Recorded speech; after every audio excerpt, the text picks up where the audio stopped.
Եթերում 02-ի հերթական թողարկումն է բարի երեկո այսօր մեր ծրագրում կարող եք դիտել։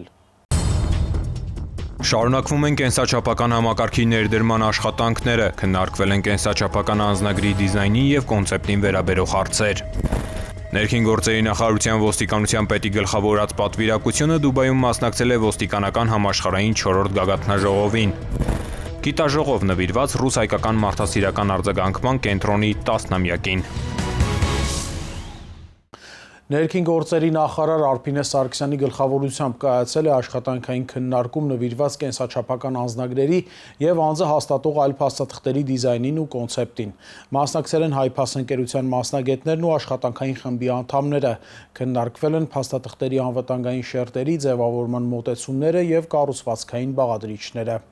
Ներքին գործերի նախարար Արփինե Սարգսյանի գլխավորությամբ տեղի է ունեցել աշխատանքային քննարկում կենսաչափական անձնագրերի և անձը հաստատող այլ փաստաթղթերի դիզայնին և կոնցեպտին վերաբերող հարցերի վերաբերյալ։ Մասնակցել են Հայաստանում կենսաչափական անձնագրերի և նույնականացման քարտերի նոր համակարգի ներդրման պետություն մասնավոր գործընկերության ծրագրի շրջանակում դիզայնի աշխատանքային խմբի անդամները և կենսաչափական համակարգի ներդրման մրցույթը հաղթած Հայփաս ընկերության մասնագետները։ Նախարար Սարգսյանը նախանշել է անվտանգային և էսթետիկ ձևավորման մոտեցումներ, տալով ընդհանրական ցուցումներ և ուղղորդումներ։ Գործընկերները ներկայացրել են առաջարկվող կոնցեպտը, անվտանգային պաշտպանիչ շերտերի նշանակությունը և ձևավորումը։ Քննարկման առարկա են դարձել նաև անձնագրի և անձը հաստատող այլ փաստաթղթերի կառուցվածքային բաղադրիչներին վերաբերող հարցեր։ Միջգերատեսչական հանձնաժողովը քննարկելու և հաստատելու է բոլոր բաղադրիչները, ապա ներկայացնելու է փաստաթղթերի նախնական տարբերակներ։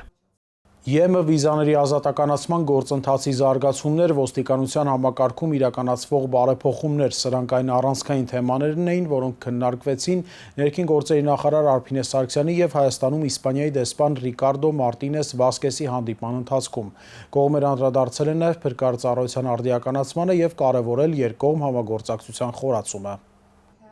Մայիսի 20-ին ներքին գործերի նախարար Արփինե Սարգսյանը ընդունել է Հայաստանում Իսպանիայի թագավորության արտակարգ և լիազոր դեսպան Ռիկարդո Մարտինես Վասկեսին։ Նախարարը ողջունելով դեսպանին կարևորել է երկկողմ, ինչպես և Եվրոպական միության շրջանակներում առկա համագործակցությունը։ Արփինե Սարգսյանը ներկայացրել է ներքին գործերի նախարարության կայացման, ինչպես նաև ենթակա ծառայություններում ընթացող բարեփոխումների ընթացքը։ Այդ համատեքստում նախարար Սարգսյանը նշել է, որ մի շարք դեպքերում որպես ուղեցույց կիրառվում է հենց Իսպանիայի փորձը ոլորտային բարեփոխումների իրականացման ժամանակ։ Դեսպան Վասկեսը իր հերթին շնորհակալություն հայտնելով ջերմընդունելության համար ընդգծել է իր պատրաստակամությունը խորացնելու և ընդլայնելու երկկողմ համագործակցությունը մի շարք ոլորտներում։ Հանդիպան ընթացքում քննարկվել են Եվրոպական միության վիզաների ազատականացման գործընթացի զարգացումները, ոստիկանության համակարգում իրականացվող բարեփոխումները, ինչպես նաև քաղաքապաշտպանության և փրկարարծարարության արդիականացմանը վերաբերող հարցեր։ Կողմերը վերահաստատել են փոխգործակցության շարունակականության կարևորությունը և պայմանավորվել համատեղ աշխատանքներ իրականացնել, ընդլայնելու երկկողմ համագործակցության ուղղությունները իշահ երկու պետությունների։ Ցուցադրական վարժանք արտակարգ իրավիճակների տարբեր սցենարներով ավտովթար, պայթյուն, հրդեհ, արգելափակում շենքում, ականազերծում, քարաթափում և այլն։ Ուսումնավարժանքի մանրամասներն ամփոփել ենք ռեպորտաժում։ Մայիսի 20-ին ռուս-հայկական մարդասիրական արձագանքման կենտրոնում անցկացվեց ուսումնավարժանք, որը նվիրված էր կենտրոնի գործունեության 10-ամյակին։ Ներկային ներքին գործերի նախարարության փրկարարծարարության տնօրեն, ներքին գործերի նախարարի տեղակալ ռուս-հայկական մարդասիրական կենտրոնի խորհրդի համանախագահ Կամո Ցուցուլյանը, Ռուսաստանի Դաշնության քաղաքացիական պաշտպանության, արտակարգ իրավիճակների և բնական աղետների հետևանքների վերացման նախարարի տեղակալ Վյաչեսլավ Բուտկոն, ինչպես նաև ներքին գործերի նախարարության ներկայացուցիչներ, հյուրեր։ Կամո Ցուցուլյանն ու Վյաչեսլավ Բուտկոն շրջայց կատարեցին օպերատիվ կառավարման բաժնում, ծանոթացան կենտրոնի տեխնիկական հագեցվածությանը, արագ արձագանքման կարողություններին և նորարարական լուծումներին։ Ցուցադրական վարժանքը արտակարգ իրավիճակների տարբեր սցենարներով էր՝ ավտովթար, պայթյուն, հրդեհ, արգելափակում շենքում, ականազերծում, քարաթափում և այլն։ Փրկարար ջոկատները օպերատիվորեն մարեցին հրդեհը, պարանային տեխնիկայի կիրառմամբ իրականացրեցին տուժածների տարհանում, իսկ բարձրադիր հատվածներում ցուցադրեցին մագլցման հմտություններ, ցուցաբերելով արագ և համակարգված արձագանք։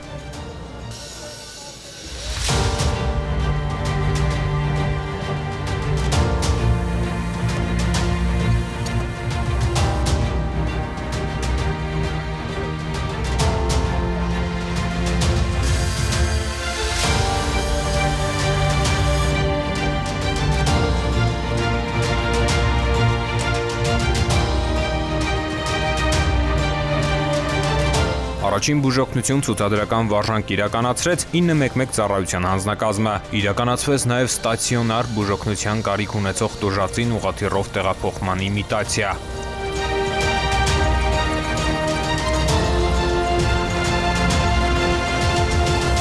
Կենտրոնի տարածքում ցուցադրվեց արտակարգ իրավիճակներում կիրառվող ավտոպարկը, հրշեջ, ջրափրկարարական, 911 առաջին բուժօգնության եւ այլ մասնագիտացված մեքենաներ։ Կամո Ցուցուլյանն ու Վյաչեսլավ Բուտկոն բարձր գնահատեցին կենտրոնի գործունեությունը, ընդգծելով համագործակցության, կուտակված փորձառության եւ արձագանքման արդյունավետ համակարգի կարեւորությունը։ Ավարտին Կամո Ցուցուլյանն ու Վյաչեսլավ Բուտկոն պատասխանեցին լրատվամիջոցների հարցերին։ Գիտաժողով նվիրված ռուս-հայկական մարդասիրական արձագանքման կենտրոնի 10-ամյակին, որի ընթացքում ծավալվել են քննարկումներ հրդեհների ժամանակ խնդիրներին ու մարտահրավերներին, արտակարգ իրավիճակների հետևանքների վերացման գործում կամավորների դերին, ինչպես նաև քննարկվել են այլ հարցեր։ Գիտաժողովին հաջորդել է ռուս-հայկական մարդասիրական արձագանքման կենտրոնի վարչության նիստ, որի ընթացքում քննարկվել են ոլորտին առնչվող մի շարք հարցեր։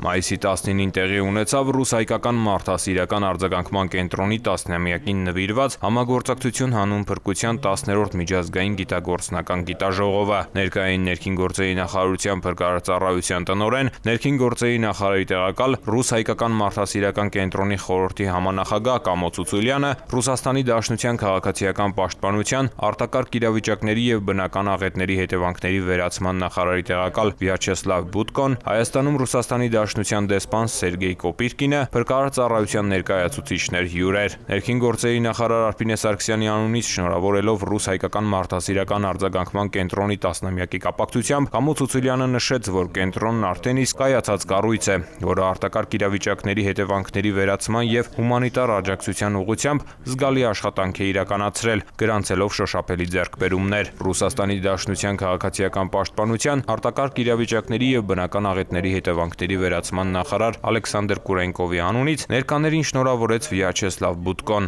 Շնորհավորական խոսք ասաց նաև Հայաստանում Ռուսաստանի Դաշնության դեսպան Սերգեյ Կոպիրկինը։ Գիտաժողովի ընթացքում քննարկումներ ծավալվեցին հրդեհների ժամանակ խնդիրները եւ մարտահրավերները, արտակարգ իրավիճակների հետևանքների վերացման գործում կամավորների դերը, արտակարգ իրավիճակների կանխատեսում եւ այլ ուղղություններով։ Չինացի գործընկերները տեսակապով ներկայացրին արտակարգ իրավիճակների ժամանակ արագ արձագանքման իրենց փորձը։ Գիտաժողովի շրջանակում տեղի ունեցավ նաև ռուս-հայկական մարդասիրական արձագանքման կենտրոնի վարչության նիստ, որի ընթացքում քննարկվեցին ոլորտին առնչվող մի շարք հարցեր։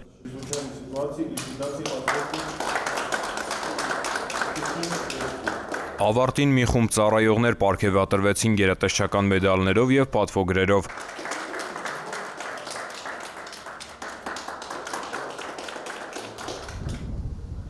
Ռուսական պատվիրակությունն այցելեց Ծիծեռնակաբերդի հուշահամալիր եւ հարգանքի տուրք մատուցեց Մեծ Եղեռնի անմեղ զոհերի հիշատակին։ Մայիսի 12-ից 15-ը ներքին գործերի նախարարության պատվիրակությունը ոստիկանության պետ ներքին գործերի նախարարի տեղակալ Արամ Հովհաննիսյանի գլխավորությամբ Արաբական Միացյալ Էմիրություններում էր մասնակցելու 4-րդ ոստիկանական համաշխարհային գագաթնաժողովին։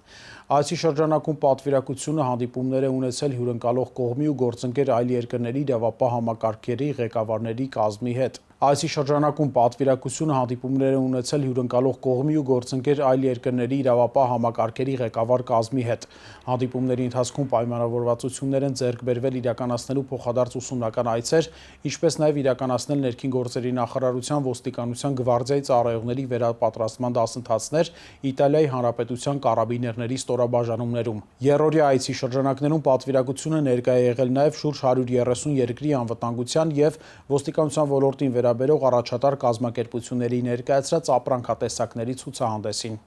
Ներքին գործերի նախարարությունը միացել է ՄԱԿ-ի ճանապարհային անվտանգության համաշխարհային շաբաթվա իրազեկման արշավին, որն այս տարի անցկացվում է անվտանգ ճանապարհներ հետիոտների եւ հեծանվորդների համար կարգախոսով։ Մայիսի 17-ին իրականացված միջոցառման ընթացքում անդրադարձ կատարվեց ճանապարհային երթևեկության կանոնների պահպանման կարեւորությանը։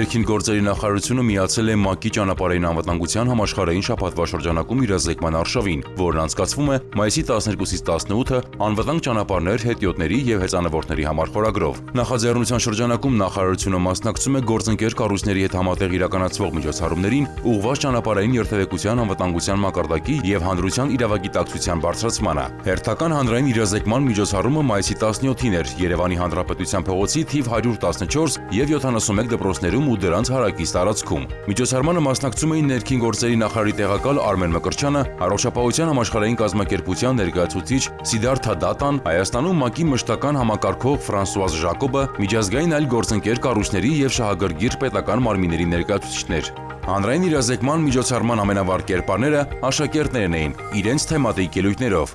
Հարգելի վարորդներ, մեր անվտանգությունը ձեր ձեռքերում է։ Դպրոցական գոտիներով երթևեկեք 30 կմ/ժ արագությամբ։ Սա մեզ համար անչափ կարևոր է։ Եկեք միասին աշխատենք, որպեսզի քայլերը դարձնենք անվտանգ։ Հետևեք դպրոցի տարածքում գտնվող ճանապարհային նշաններին։ Դրանք մեզ պաշտպանելու համար են։ Նշանները հապսերտենք, գոտներ գուշացեք։ Ողջույնի խոսքում փոխնախարար Մկրտչյանը ներկայացրել է ճանապարհային անվտանգության մակարդակի բարձրացման ուղղությամբ իրականացվող միջոցառումները, ընդգծելով, որ անվտանգ երթևեկության մշակույթի ձևավորումը նախարարության առաջնահերթություններից է։ Այս համատեքստում Արմեն Մկրտչյանը առանձնահատուկ կարևորել է միջազգային գործընկերների ջանքերը, միջազգային փորձի ներդրումը Հայաստանում եւ շարունակաբար ամրապնդվող համագործակցությունը։ Մենք համատեղ ջանքերով պետք է հասնենք նրան, որ երթևեկության յուրաքանչյուր մասնակից գիտակցի կանոնների պահպանումը ուղղակիորեն կապված է մարդկային կյանքերի պահպանման հետ։ Եզրափակել է փոխնախարար Մկրտչյանը։ Ճանապարհային անվտանգության համաշխարհային շաբաթվա շրջանակում Երևանի Հանրապետության փողոցում մինչև դպրոցամերձ տարածքներին հասնելն արվել են նոր գունագեղ գծանշաններ։ Դրանք վարորդներին հուշում են, որ մոտենում են ուսումնական հաստատության։ Սա եւս միջազգային փորձի ներդրման օրինակ է։ Նման օրինակ միջոցառման նպատակն է բարձրացնել հասարակության, հատկապես դպրոցահասակների իրազեկվածությունը ճանապարհային անվտանգության բոլոր կանոնների պահպանման վերաբերյալ հանուն անվտանգ երթևեկության առավել ամուր մշակույթի։ Սպիտակի թիվ 2 հիմնական դպրոցի աշակերտներն ուսումնական վարժանքի ընթացքում դարձել են իրական փրկարարներ։ Երկրաշարժ, փլուզում, հրդեհ թեմայով անցկացված տակտիկական վարժանքին մասնակցել են ոչ միայն Սպիտակի հրշեջ փրկարար ջոկատը, այլև հենց դպրոցականները, կատարելով տարհանում, առաջին օգնություն եւ փրկարարական տարատեսակ գործողություններ։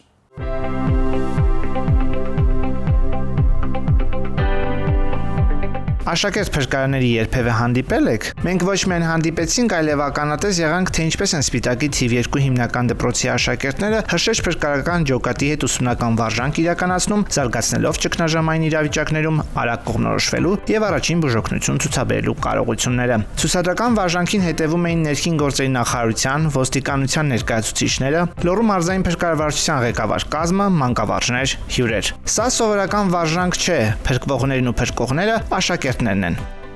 Համագործակցելով Սպիտակի համար 2 հիմնական դպրոցի տնօրինության հետ մենք կազմակերպեցինք հատուկ տակտիկական ուսումնավարժությունը։ Թեման երկրաշարժ, նրա հետևանքով առաջացած փլուզում, ինչպես նաև հրդեհ։ Հնչում է երկրաշարժի ազդանշանը։ Տարհանում են աշակերտներին, երեխաները խուճապահար այս ու այն կողմ են վազում, իսկ շենքում տուժածներ կան։ Ժամանում է Սպիտակի հրշեջ փրկարարական ջոկատը, 2 մարտական հաշվարկ, ճիշտ կլինի ասել աշակերտական հաշվարկ։ Համատեղ ջանքերով կատարվեցին որոնողափրկարարական եւ հրդեհաշիժման աշխատանքներ, ինչպես նաև հայտնաբերվեցին տուժածներ, որոնք ստանալով առաջին օգնություն տեղափոխվեցին հիվանդանոց։ Առաջադրված խնդիրները կատարված են, աշակերտներն ու փրկարարները գոհ են, ներկաները հիացած։ Արդյունքում բարձրանում է սաների, սովորողների մասնագիտական գիտելիքների մակարդակը հրշեջ փրկարարական գործընթացի մեջ։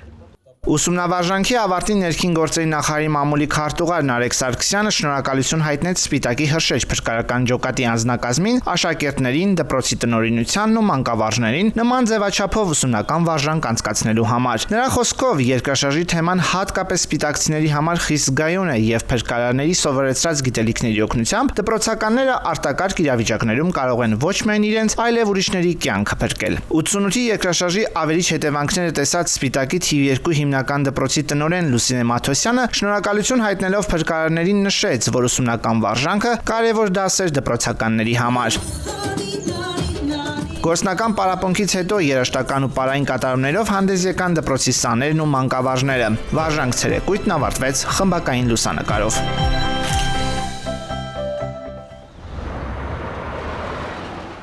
Քրեական ոստիկանության միջոցառումներով արձանագրվել է շուրջ 629 միլիոն դրամի ապօրինի արդյունահանված հանույթի իրացման ծավալ։ Տնտեսական գործունեության դեմ ուղղված հանցագործություններին արդյունավետ հակազդելու միջոցառումները հետևողականորեն շարունակվում են։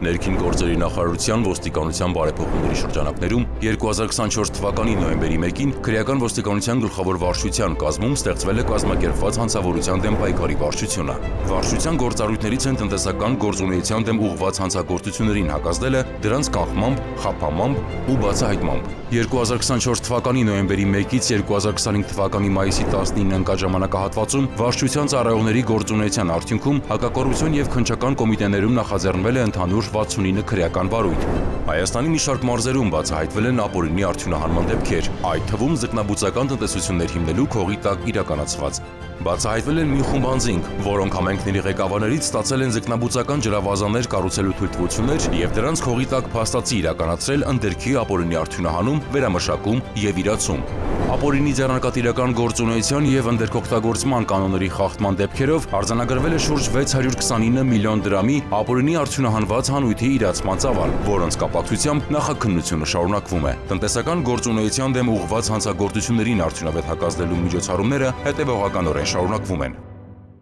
Հաջորդիվ քրեական այլ նորությունների քրոնիկոնն է, որին առաջարկում եմ ծանոթանալ մեկ տեսաշարով։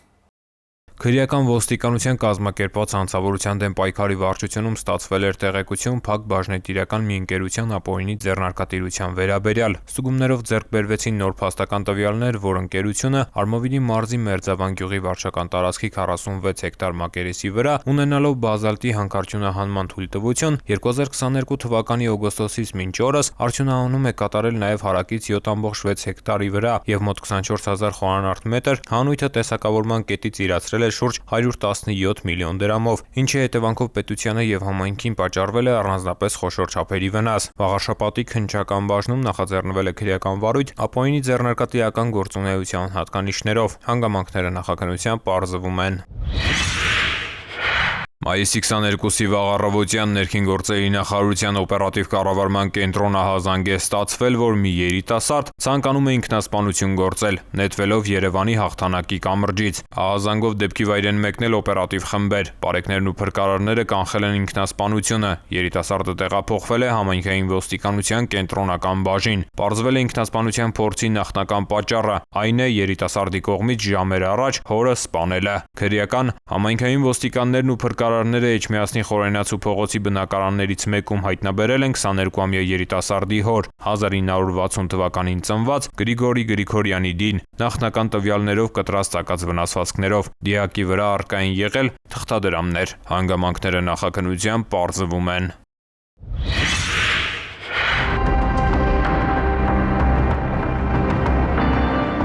Համայնքային ոստիկանության Մարաշի բաժնի ծառայողները մայիսի 22-ին ստացել էին օպերատիվ տեղեկություն, որ օտարերկրյա երկու քաղաքացի զբաղվում են թմրանյութի իրացմամբ եւ ներկապային գտնվում են Քաջազնունու եւ Զավարյան փողոցների խաչմերուկում։ Ստացված տվյալներն արագ իրացվեցին։ Ժամը 22:30-ին Քաջազնունու փողոցում նրանց ձերբակալելու պահին օտարերկրացիները փորձեցին դիմել փախուստի, սակայն ոստիկաններին հաջողվեց կանխել դա։ Նաեւ Մայրաքաղաքում գտնվող ոստիկանության զորքերի մի զինծառայողի օգնությամբ 27 եւ 26 տարեկան երիտասարդները տեղափոխվեցին Մարաշի բաժին։ Խուզարկությամբ 27-ամյա երիտասարդի ուսապարկում հայտնաբերվեց մոտ 140 գրամ սպիտակ փոշե նման զանգված, նախնական տվյալներով առանձնապես խոշոր չափերով PVP, նաև զիպ փականով 40 դատարկ փաթեթ եւ էլեկտրական կշեռք։ Կազմված փաստաթղթերը ներկայացվել են քննչական բաժին, նախաձեռնվել է քրեական վարույթ, հանգամանքները նախաքննությամբ պարզվում են։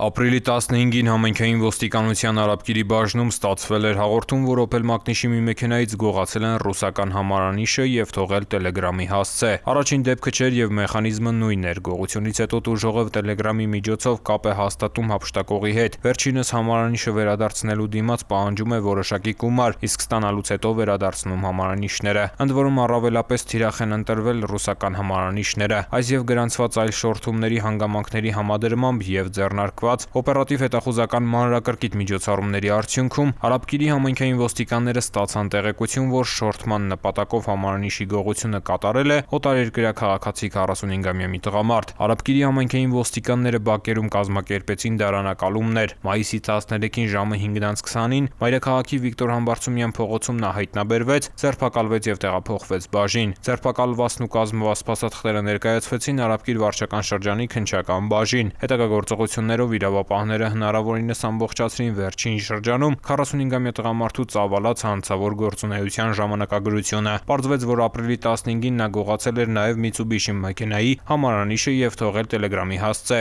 Նույն օրը նույն բախտին էին արժանացել ռուսական համարանիշներով եւս 3 ավտոմեքենայի տերեր։ Ավտոմեքենաների մեկական համարանիշ էր հափշտակել նաև մարտի 29-ին, մայիսի 5-ին եւ 7-ին, ու սա դեռ ամբողջը չէ։ 45-ամյա տղամարդուն մեղադրանք է ներկայացվել, նախաքննության հանգամանքները պարզվում են։ Ծանուցում ենթադրյալ հանցանքի մեջ կասկածվողը կամ մեղադրվողը համարվում է անմեղ, քանի դեռ նրա մեղավորությունը ապացուցված չէ Հայաստանի Հանրապետության քրեական դատավարության օրենսգրքով սահմանված կարգով, դատարանի օրինական ուժի մեջ մտած դատավճռով։ Մեր թողարկումն ավարտվեց, կհանդիպենք հաջորդ շաբաթ։ Ցտեսություն։